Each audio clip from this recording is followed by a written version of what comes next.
So I'm a surgeon by profession, but I used to serve the government. No? I choose to serve a hospital in the province. I served the government for almost 15 years.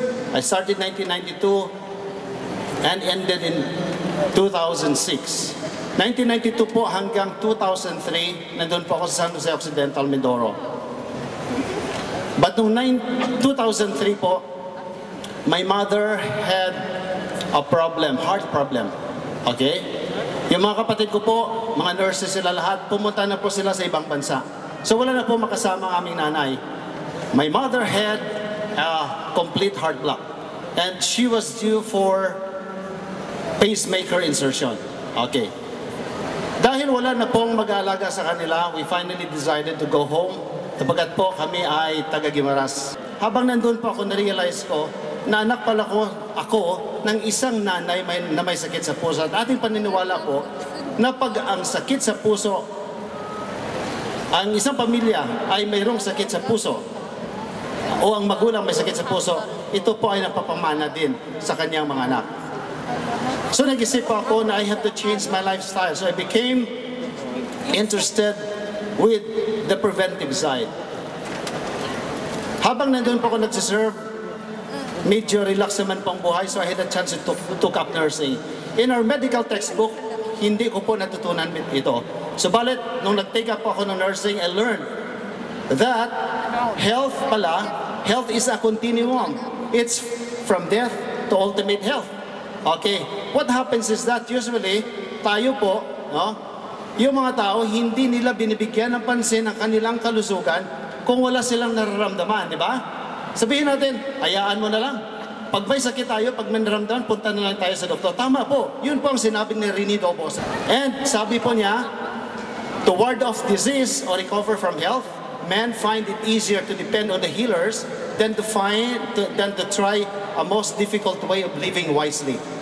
Yun po naging ugali ng tao. Kaya po, nahawa na rin po yung mga doktor. Ang doktor hindi na rin makaka-attend sa mga tao na walang karamdaman. Nagiging cycle po yun. Okay? Yung mga tao hindi pumupunta sa doktor pag walang karamdaman, ang mga doktor hindi na rin makapag-treat sa mga tao na walang karamdaman. Salamat po sa M-Global sapagkat. Okay? Yung ating produkto po, kahit walang karamdaman, ang lahat na tao na nandito ngayon at ang lahat na tao sa buong mundo ay nangailangan ng ating supplement po na C24/7. Salamat po kay Sir Morris, Dr. Morris po nag-invent itong ating C24/7. Ang unang-una po na beneficiary noon ay ako. Sabi nga po, to see is to believe. Kung hindi mo mapatunayan sa sarili mo at hindi mo makita, hindi ka maniniwala. Ganun po talaga yung tao. Di ba? While joining in a pharma company, one day, I developed a severe back pain. Nag-deliver po kami ng anesthesia machine. We 122 units ng anesthesia machine po sa DOH.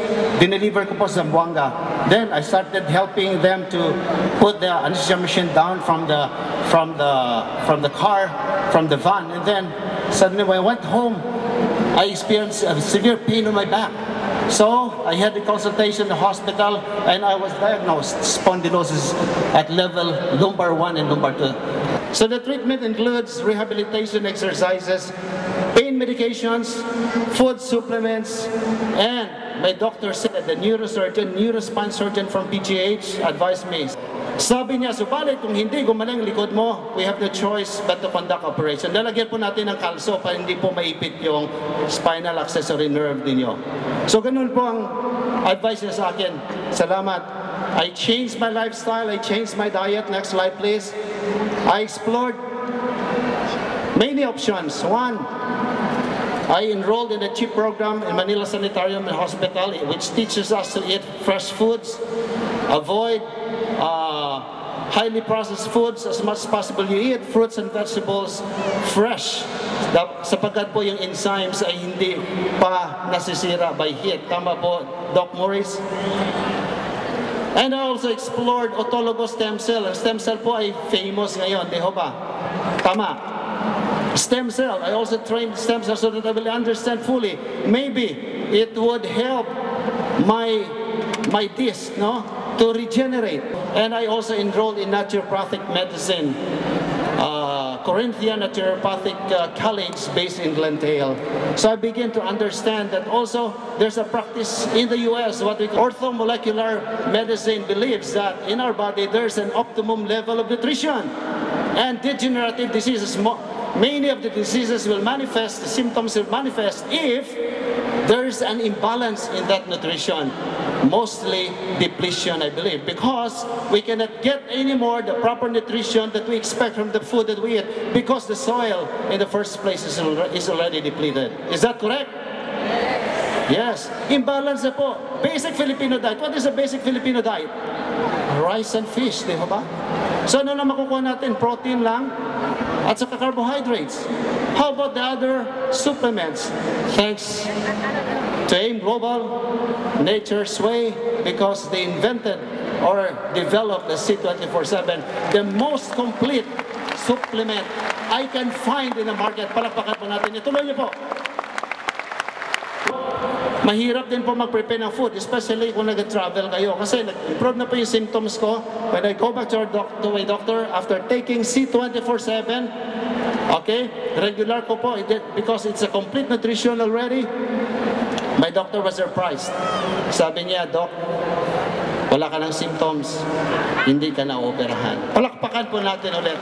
It is because of C24/7 that the pain on my back was gone. And I'm no longer a candidate for surgery. Next po, hindi lang po sa akin. Ang amin pong mga father and mother-in-law ko po ay nakatira sa amin. My wife is there. Ang mother po niya has high blood pressure. Ano po? The highest BP is 200/110. This mother-in-law of mine has maintained several antihypertensive drugs, and the latest was amlodipine 10 milligrams once a day. But because of this product, Vida, okay, it has human clinical studies, right? Sabi ko, gamitin for 1 week. And then, sinok po siya for 1 week. After 1 week po, next slide, tinanggal ko na po yung kanyang amlodipine. I was surprised that the BP, I'm not surprised. It's expected that the BP will be maintained by Vida. And sa ngayon po, wala na siyang ibang medications, only Vida. Okay, yung father niya po, veterano rin po ito, isa na lang pong kidney, na-opera po multiple stones, long time ago. And in the year 2003, nagka-seizure po siya. Ang tagal po ng seizure niya, siguro mga 2 oras. In-rush siya sa hospital, maraming hospital dinala niya. Eventually, he was operated, admitted. The patient, after operation, he was discharged, apparently improved without seizures. Next slide, please. Okay, and he was discharged with medication, Dilantin as maintenance medication. Next slide, please. Yeah. That's after operation po. Tuwang-tuwa na po kami kasi wala na po siyang seizure. Salamat. Next slide, please. Subalit, noong 2009, doon na naman ulit. He developed seizure attacks again almost every day. And the Dilantin was increased by the doctor. Next slide. Subalit, ang kinakatakutan ng doktor, baka po maabot na yung toxic level. So he advised us in 2009, nagkukuna po ng assay. So ang assay po nagsasabi, ang normal level is up to 20. Ang kanyang level po is 17. So binigyan po siya ng another medication that was Depakote. Kahit gano'n na po, 2 na pong gamot yan, nagsisisure pa rin siya. Sabi ng kanyang neurologist, tanggapin na niyo katotohanan. You accept the reality that in a lifetime of that patient, he will always experience seizure. Yun na pong normal sa kanya. So balit po, hindi kami nawalan ng pag-asa. We tried using 24/7 to this patient. And after 1 month of using at a maximum dose of 9 capsules a day, dahan-dahan naman po namin in-increase. After 1 month po, mga January po, expected again. As promised. Maybe the inflammation is controlled and we don't observe seizure anymore. Na-control po kanyang seizure. Palakpakan po natin ulit ang C24/7. Next slide. So he is maintained now upon the advice of our medical consultant, 1 capsule 3 times a day. Next slide, please. Few slides. So yun po ang pasyente natin. Although po hindi po siya makalakad, isang araw, pinapanalangin mo, sana makatayo siya ulit. Next slide, please. So because of this, we're now a believer of the product. And not only me, my wife, but the whole family get a family account.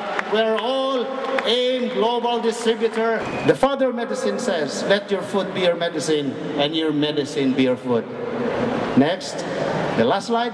As a medical doctor, it is my responsibility to cure disease, and it is my passion to promote health and prevent illness through lifestyle modification and nutraceutical products by AIM Global Incorporated.